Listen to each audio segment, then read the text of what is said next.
Hey gang, happy spring. This is for week 8. Sorry this is coming a little bit late. It's been a crazy week, but I'm not one to here to tell you that. Anyway, so obviously this week's overview is stepping back in the swing of S&P 786. Hopefully you had a good spring break. I had a very weary one where I went down and helped my mom with assisted living, and that's an emotional thing. So I'm back here full swing, trying to get caught up on grading, doing pretty well on that. But our focus questions this week are: what are the interrelationships between curriculum implementation and instruction? We'll be hitting that on week 9, looking at some of our instructional practices and how it interrelates to curriculum.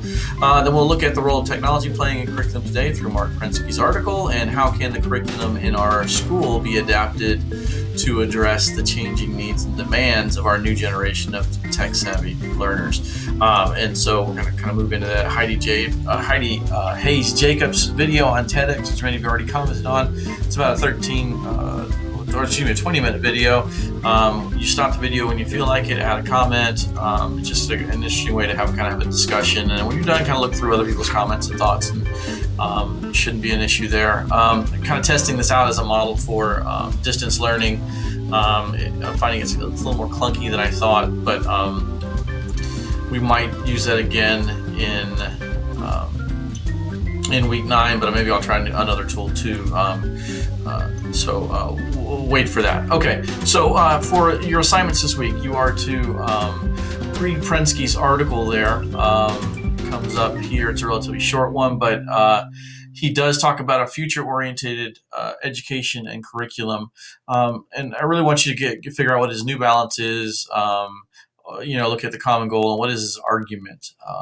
And I'm having you do that, which is a very great strategy and a tool to use in any kind of classroom, is having your students creating a graphic organizer of their, to demonstrate that not only their understanding, but their comprehension of what's being read or what's being demonstrated. And I did ask you if you wanted to use Bubble Us. I thought there was a link inside the article, but it looks like, how to use Bubble Us. Well, it's not really to Bubble Us, but here is the idea. You're going to read the article, use a mind mapping tool called Bubble Us, and I'll show you that in just a second, and then create a graphic organizer. And then respond to these prompts using the ACES strategy, and that's explained in this website here. That come up real quick. This is a great strategy to use universally in any school system, especially at the college level and the AP level, and you want your responses to come out with full and complete responses. So answer, cite, explain, summarize, and this does a pretty good job explaining that to you. So without making it too much longer, we'll move into that. Once you've created your graphic organizer, you just delete me here by clicking on this and then hit delete. And then you can go into insert, picture from file, locate the file, and pop it right in there. Wait, I'll just go ahead. So if I'm locating, I have some new Bitmojis here. This is my favorite. Insert that.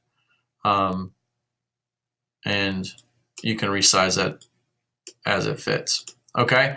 But that would be your graphic organizer. So let's just minimize that. I'll take you to Bubble Us. If you just type in what we have here, bubble.us, it takes you to Bubble Us. You can just start brainstorming if you want to.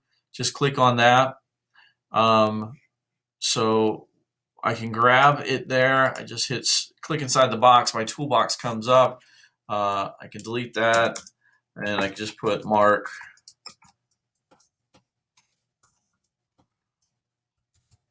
Prensky. Now, once I have that, what I can do then is this is your parent bubble. I can add a child bubble underneath that, which maybe now I put future-oriented curriculum.